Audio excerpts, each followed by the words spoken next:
चलिए आज आपके सामने मैं बिल्कुल नई वीडियो लेकर आया हूँ। इसके पहले वीडियो में हम लोग नेचुरल नंबर्स के बारे में पढ़े थे, होल नंबर और इंटीजर्स। उसके अगले कड़ी में नंबर सिस्टम में आग पढ़ने वाले हैं प्राइम नंबर और कंपोजिट नंबर। चलिए एक एग्जांपल के द्वारा समझते हैं। तो फिर से मैं यहाँ पर नेचुरल नंबर को लिख लेता हूँ और नेचुरल नंबर लिखने के बाद यहाँ पर मैं उन संख्याओं का चयन करता हूँ। तो मैं 1, 2 और 3 और 4 इन संख्याओं को मैंने चयन कर लिया। अब मैं ये चेक करता हूँ कि 1 में किस संख्या का भाग जाता है। तो 1 में 1 से ही भाग जाएगा तो 1 का गुणनखंड 1 हो जाएगा और गुणनखंड को हम फैक्टर भी कहते हैं।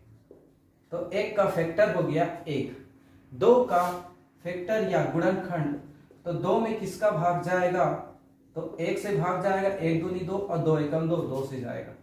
3 का गुणनखंड में 1, 3 और 4 के गुणनखंड में 1, 2 और 4 होंगे। अर्थात यहाँ पर ऑब्जर्व करने पर आपको पता चला कि 1 से लेकर के 4 संख्याओं को मैंने चयन किया। प्रत्येक संख्या का मैंने क्या निकाला, फैक्टर या गुणनखंड। तो दी गई संख्या में जिस संख्या का भाग चला जाता है यह संख्या दी गई संख्या का गुणनखंड कहलाती है। अर्थात 1 का गुणनखंड 1, 2 का गुणनखंड 1 और 2, 3 का गुणनखंड 1 और 3, 4 का गुणनखंड 1, 2, 4। गुणनखंड को फैक्टर भी कहते हैं। तो इसमें एक चीज तो जरूर कॉमन है कि सारे में 1 आया ही है। अर्थात 1 से लेकर के 4 हम संख्या लिए, सब में 1 आया। अर्थात 1 प्रत्येक का गुणनखंड कह सकते हैं। दूसरा, 1 स्वयं वह संख्या भी है। अर्थात प्रत्येक संख्या स्वयं का गुणनखंड होती है। 2 का गुणनखंड में 2 शामिल है कि नहीं, है। 3 के गुणनखंड में वह संख्या 3 आया कि नहीं, आया। 4 के गुणनखंड में 4 आया कि नहीं, 4 आया। तो इस प्रकार से देखिए, सबसे छोटी गुणनखंड 1 है, सभी में 1 है। अर्थात कोई भी संख्या ले लो, 1 तो सभी का गुणनखंड होगी। लास्ट में हम देखें 2, तो 2 का गुणनखंड है। अर्थात वह संख्या स्वयं का गुणनखंड होगा। क्या इसके लिए आगे बहुत बड़ी संख्या में भी ये रूल का फॉलो होता है? बिल्कुल। देखिए कि अगर हम यहाँ पर 5000 भी लिख देते हैं और यदि मैं इसे 1 से भाग देना चाहूं तो बिल्कुल 5000 लिख सकता हूं। अर्थात कितनी भी बड़ी संख्या ले लीजिए 1 से भाग जाएगा। बट शर्त यह है कि वह जो है नेचुरल नंबर होनी चाहिए, धनात्मक संख्या। प्रत्येक नेचुरल नंबर धनात्मक संख्या, बड़ी से बड़ी संख्या ले लीजिए, 1 उसका गुणनखंड अवश्य होगी। दूसरा, क्या 5000 में 5000 से भाग जाएगा? तो बिल्कुल जाएगा। इसका भागफल आएगा 1। अर्थात वह संख्या स्वयं भी अपना खुद का गुणनखंड होगी। अब इसके बाद हमने 2 प्रकार के यहां पर देख रहे हैं कंडीशन को। एक तो या तो उसके गुणनखंड कितने हैं, यहां पर या तो हमको यहां पर 2 गुणनखंड मिले, 2 और 3 के, और 4 के मिले 3 गुणनखंड। एक वाले केस में हमको केवल 1 का 1 गुणनखंड मिला। अर्थात अब मैं नेचुरल नंबर को ही गुणनखंडों के आधार पर 2 भागों में डिवाइड कर दे रहा हूं। तो ऐसी संख्याएं जिसके केवल 2 गुणनखंड हो और ऐसी संख्याएं जिसके 2 से अधिक हो। तो ऐसी संख्याएं जिसके केवल 2 गुणनखंड हो वो प्राइम नंबर कहलाएगी। तो यहां पर ये दोनों कहलाएंगे प्राइम नंबर।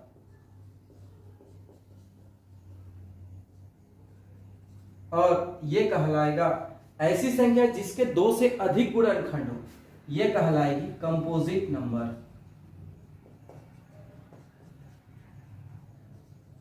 तो इस प्रकार से हमने प्राइम नंबर और कंपोजिट नंबर के बारे में जाना। लेकिन एक वाले केस में देखिए, 1 का गुणनखंड केवल 1 है। क्या इसके 2 गुणनखंड मिले? क्योंकि प्राइम नंबर होने के लिए शर्त है कम से कम केवल 2 गुणनखंड हो, तो उसे हम कहेंगे प्राइम नंबर। और 1 का गुणनखंड केवल 1 ही है, इसलिए प्राइम नंबर के श्रेणी में नहीं आता। तो क्या ये कंपोजिट नंबर है? क्या इसके गुणनखंड 2 से अधिक है? नहीं है, तो ये कंपोजिट नंबर के भी श्रेणी में नहीं आता। यहां पर 1, 2, 3, 4, 5, 6, 7, 8, 9, 10 लिखा हुआ है। इसके बारे में फिर ध्यान देते हैं तो 1 ना तो प्राइम नंबर है ना ही कंपोजिट नंबर है। अब आते हैं 2 के बारे में। तो 2 के गुणनखंड हमने देख लिए हैं कि 2 का गुणनखंड कितना था, 2 का गुणनखंड 1 और 2 था, तो केवल 2 गुणनखंड है, इसलिए क्या होगा, ये प्राइम नंबर के श्रेणी में आएगा। उसके बाद में 3 के बारे में लेते हैं, इसके भी केवल 2 गुणनखंड 1 और 3, तो प्राइम नंबर की श्रेणी।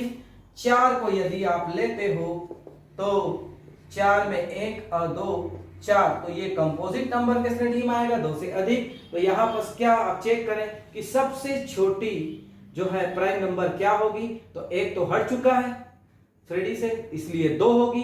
तो सबसे छोटी प्राइम नंबर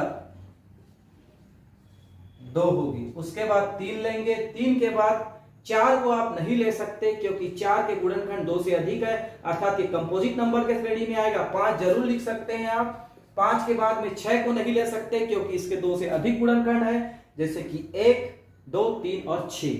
और उसके बाद में 7 जो है क्या कहलाएगा, आपके प्राइम नंबर। उसके बाद में इस प्रकार से आप आगे चयन कर सकते हैं। अब आते हैं कंपोजिट नंबर की बारी। तो सबसे छोटी कंपोजिट नंबर, एक तो इसके बारे में बात ही नहीं करते हैं, बता चुका हूं। 2 जो है प्राइम नंबर हो गया और 3 भी प्राइम नंबर। अब यहाँ पर 4 आते हैं, 4 के गुणनखंड 2 से अधिक है, इसलिए कंपोजिट नंबर की श्रेणी में आती है। इसलिए सबसे पहला या सबसे छोटी कंपोजिट नंबर क्या होगी, 4 होगी, और सबसे छोटी प्राइम नंबर 2 होगी। तो उसके बाद में 4 के बाद में 5 तो प्राइम नंबर है, इसलिए दूसरी कंपोजिट नंबर 6। इस प्रकार से आगे आप चयन कर सकते हैं। अब यहाँ पर हमने सीखा कि ऐसी संख्याएं जिसके केवल 2 गुणनखंड हो तो वो प्राइम नंबर, और ऐसी संख्याएं जिसके 2 से अधिक गुणनखंड हो वो कंपोजिट नंबर या संयुक्त संख्या कहलाती है। अब उसके बाद में हमने ऑब्जर्व किया कि 1 के बारे में क्या है, तो 1 ना तो प्राइम नंबर है ना तो कंपोजिट नंबर है, वह सबसे छोटी प्राकृतिक संख्या जरूर है। अब हम गुणनखंड कहां तक निकालें, अगर दी गई संख्या हमारे पास 10 है तो 10 का गुणनखंड निकालने के लिए हम टारगेट क्या करेंगे, सबसे छोटा गुणनखंड 1 ही लेंगे और तब तक उसका गुणनखंड निकालेंगे या फैक्टर निकालेंगे जब तक वह संख्या हमको ना मिल जाए। जैसे 1 में 1 का भाग दिए तो 2 से चला जाता है, 2 पंचे 10। 3 से भाग नहीं जाता है तो छोड़ देंगे, 4 से नहीं जाता छोड़ देंगे, 5 से देंगे, 6 से नहीं जाता, 7 से नहीं जाता, 8 से नहीं जाता, 9 से नहीं जाता, 10 से जाता है। तो 1 से शुरू करना है और जब तक वह संख्या ना मिल जाए तब तक हम उसको चेक करें, तो ऐसे हमको गुणनखंड या फैक्टर मिल जाएंगे। आज की वीडियो में बस इतना ही। तब तक के लिए नमस्कार। मेरे वीडियो को लाइक कीजिए, सब्सक्राइब कीजिए और बेल आइकन को दबाने पर ऑल बटन को दबाना मत भूलिए, तब क्योंकि नई नई वीडियो आप तक मिलता रहेगा। और यदि आप जिस कंटेंट पर वीडियो चाहते हैं तो मुझे कमेंट बॉक्स में जरूर कमेंट करें। तब तक के लिए नमस्कार।